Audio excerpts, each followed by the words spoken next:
Well, good morning again. It's Paul Feuerstein hiding out as usual. And it's morning for me, but it's afternoon for my dear friend David Claridge. David, good morning, good afternoon. Good afternoon, good morning. Good morning. Hello, America, as they say in Hollywood. David's in the UK somewhere. I don't know where exactly you are. You're somewhere in Great Britain. I'm in Southwest UK. So, and David's a very, very dear friend. We've known each other for many, many years. He's a digital expert on digital technology. He works for Carestream International. Spends all of his time, except for the last few months, the last few weeks, on an airplane going all over the world, literally. All over Europe, just Middle East, wherever it takes him. So, first of all, David, how are you? Number one. I'm good. Look, number one, me, my family, healthy. That's the big thing. That's goal number one. Yeah. And so as of now in Great Britain, where do we stand with reopening and whatever that means? Yeah, whatever that means. It's in lockdown. Dentistry is in lockdown in the UK. Okay. The only thing that's certain is uncertainty at this moment in time, and I personally, if I start to try and get a crystal ball out there, then that's when, I just get so down because I think I don't know. And I don't think anybody knows. So if you look at that kind of almost like a grief cycle, isn't it, that dentistry's gone through, this Kubler-Ross grief cycle, whatever you call it. Where are we? I think dentists are heading towards a level of acceptance, of our state, because the government and furloughing and things and words that we never knew 6 months ago. Furloughing, I didn't know what that meant. So there are processes. The chief dental officer has a webinar, but then, what comes out of there is a little bit more confusion. So really, we're all uncertain what the future will bring. You know me though, Paul, I'm an optimist, so I have to think there's some good that we need to bring out of this, but actually I'm just kind of living it day to day, So you have friends and customers. I'll call them customers, but the way you treat your customers as best friends anyway. That's the way I'm a people person, Paul. So I like people. So how are you keeping in contact with everybody? And is there anything you can advise them and help them with in terms of the technology that you're dealing with or helping them out? Well, okay, so what am I doing? So yes, you're right. If you look, how has my work life changed? Yeah. Zero travel. Yeah. And I covered 26 countries, as we mentioned. But there was a lot of time when I was in the air or in a car, and that was unproductive time. So I'm having more contact with dentists now through webinars, However, we've got to watch that because not everybody wants a webinar on the CS3600, CS3700 intraoral scanner at this moment in time. If they're in that kind of place, and I'm very careful that I don't want to say, okay, right, you're not working, I can train you. Do you want to buy? This is maybe the wrong time for that. So our message, or my message, is that here if you need me, if you want to upskill we're calling it upskill in your downtime. If this is good, just give us a call and we'll set up one-to-one webinars or group webinars. So I'm having more face-to-face contact with dentists than I would through the traveling. And for me, I see that as I would personally like that to stay because, as I say, I'm an extrovert. I need to charge my batteries in company, but that company can be face-to-face through a screen. Paul, you look just as good looking on this screen as you do when we meet in Cologne every 2 years. Oh, I didn't show you this. I wore something special for you. I'm wearing my special Fred Flintstone tie. I wondered what it would be today. Fantastic, fantastic. And the other thing, on a personal note, Paul, how's the guitar playing going? Because mine's getting a bit better since I've been at home. Strangely, I've been spending a lot of time doing what we're doing here and writing, and so I keep turning to the guitar over to my left here, and I pick it up, and I thought I'd be a maestro by now, and I can't have it in the room. That's the other thing that's interesting is obviously, so for us, we're in lockdown, and our adult children have come home. Our daughter was in Amsterdam, so within. And heartbreaking for our daughter. Well, not heartbreaking, we're all healthy. That's the main thing. But she's come home and she was living her little dream life over there. She'd done her master's, she got an internship, then offered a position. That position's on hold. So everything's on hold. So what we're saying to our daughter and saying is, the future is just on pause. It will come back. In what shape it comes back in dentistry, we don't know. that's the question, because we're about to tool up here where I am in Massachusetts and quote go back to work, and we don't know what that even looks like at this point. No. The whole workflow, the whole flow of people coming in and out of the office, things like that, Yes. is going to be quite peculiar. See, I saw Not to something the mention other. all the not to mention all the masks and gloves and things and all this other stuff that we have to put on.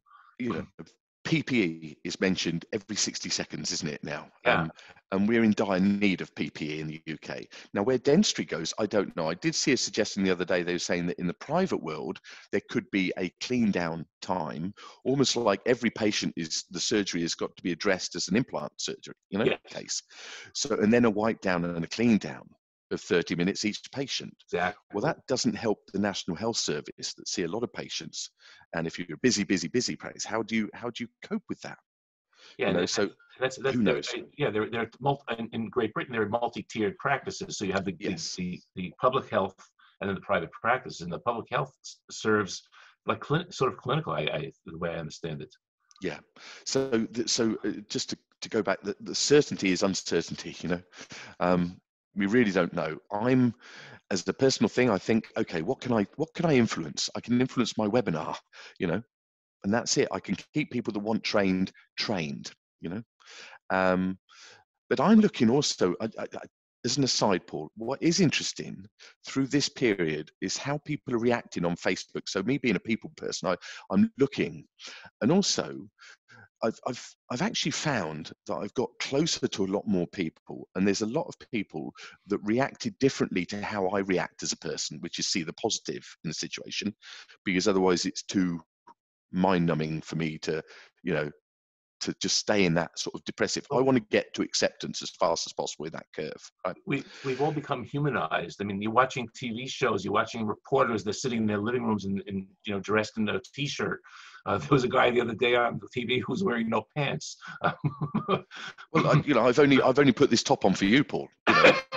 This is a policy we have in the house now because it saves on washing. No, but shake it out and put it on again. Turn it inside out. Absolutely, Paul. But you're right. You're right. You ring somebody and you hear a 2-year-old child in the background, and it's okay. Yeah, it's really quite nice. I rang somebody because I can't remember what it was. We've got 2 cars on the drive. We need one working car in case we need to go, because my parents are 80 miles away. So unless we have to go to see my parents, but they're okay. They're in lockdown and they're getting all their food that they need and everything like that. But I don't know how. There's a puncture, okay, there's a tire. So how do you deal with that in this lockdown scenario? Because you need a working car, so economy or businesses are starting to change. The ones that are open and deemed as essential businesses, they're open. Now, right. So what happened in this scenario was that you don't take your car somewhere, you get somebody to come out, and they do not step inside your car. They do everything outside the car, so you know that the inside is still safe for you. And they watch you.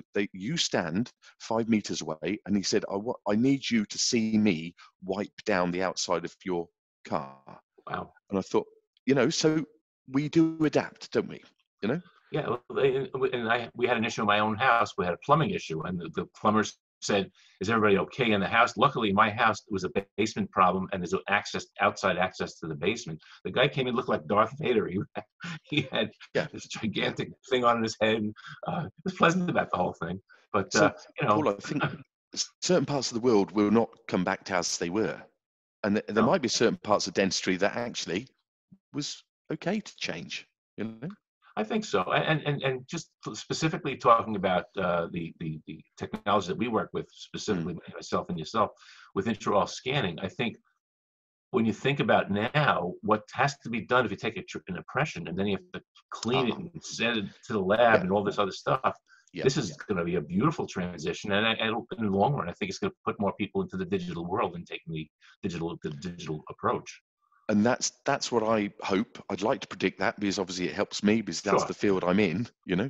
But yes, it was something on Facebook the other day. There was a lab forum, a couple of lab forums that I'm in, and clinicians as well. And they were like 2 concurrent discussions in different forums, but along the same threads. And one was from the lab end. They were saying, how can we trust the impression and piece of paper and tissue roll and packaging that it comes in? And then somebody put in there, the only safe way to receive something from a dentist is a file, a digital file. And then in the dentist forum, they were saying, how can I trust something that comes back from the lab? And I thought to myself, the only way you can trust something is to control it yourself. So the only way to fully control, and the labs will hate me for saying it, if you like, the only way to fully control the infection protocols is in-house production, isn't it? So Wow. is chairside milling. Now it might be. So I wonder, Paul, whether I've been thinking about this, and I talk about, you know about fourth industrial revolution workflows and things like this. I wonder whether that will come to a fore where the adoption of chairside milling, adoption of the milling machine will grow, greater than it has been, but it's on the curve, on the upward curve. However, what you'll get is design centers as the missing, the middle bit, okay? So you send your intraoral scan to a design center. Correct, yes. 2 minutes anywhere, it's there, isn't it? They design, they then send that back to the chairside mill. So that's a clean, carbon neutral, carbon footprint. There isn't one, Yeah, there was a company I wonder. found, there's a few companies. One is called Full Contour, which you probably know, but there's a company I found, a website. It was, I forget the name of the company, and it said, we work when you sleep. It said, take your file, send it to Absolutely. us, and in the morning it'll be sitting at your machine, or they may even send it directly to the mill. Yes, absolutely. Yeah. So I know a lab in Holland that do that. So they're sending out to high volume practices. They're saying, here's the intraoral scanner, here's the milling machine. We will put the products through there. Wow. Here it is, and we will do your design for you. Which was, if you look at chairside milling has been around 35 years, something like that. Sure. It was that middle bit. It was that dentist becoming a technician, which was the sort of pullback. And that's what I hear when I teach. They say, I want to be a dentist. I don't want to deal with all this. Yeah. Although Yeah. I will say that if you take a scan and send it to a very good laboratory, they get the file immediately.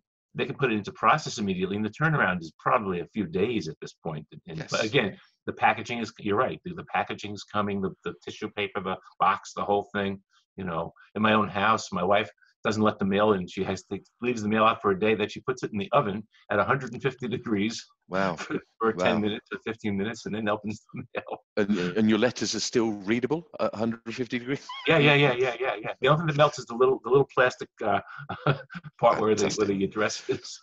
Well, look, Paul, for the last 8 years of my laboratory business that I used to have in the old days, way back, was just doing sports mouth guards for like rugby, hockey, lacrosse, and we would send dentists into schools.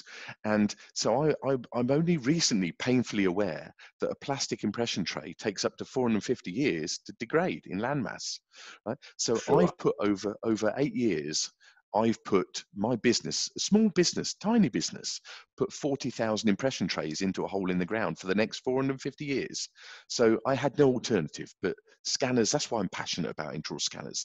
So you think about the products that you use, if we're looking at green issues now, if you think about the products that you use in the surgery, think about all the products that have wrapped around those products to deliver them to you, So, yeah. So I'm a fan, I'm a fan. Even the fuel it takes to get from place A to place B, and actually I quote you in some of my lectures, to be honest with you, because we've discussed this before, of the laundry list of all the different things that are changed in the dental office and in the laboratory to see the excess cost. People say, what's the return on investment? Well, there's, other than the obvious of the quality of the restorations, it's all the external things that add up. Every little thing adds up to quite a bit of money.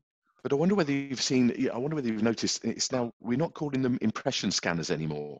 We calling them intraoral scanners. Yes. Because they're more than just an impression, aren't they? It's a bit like your mobile phone, isn't it? My primary purpose of a phone is WhatsApp and Facebook. It's not the phone.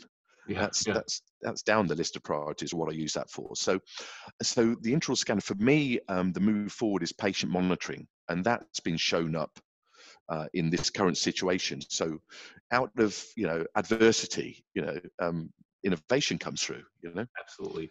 And there's a value added to when you're not selling a machine, you're selling a value added with the software and your personal help to the people, et cetera, et cetera. David, I need about another hour with you.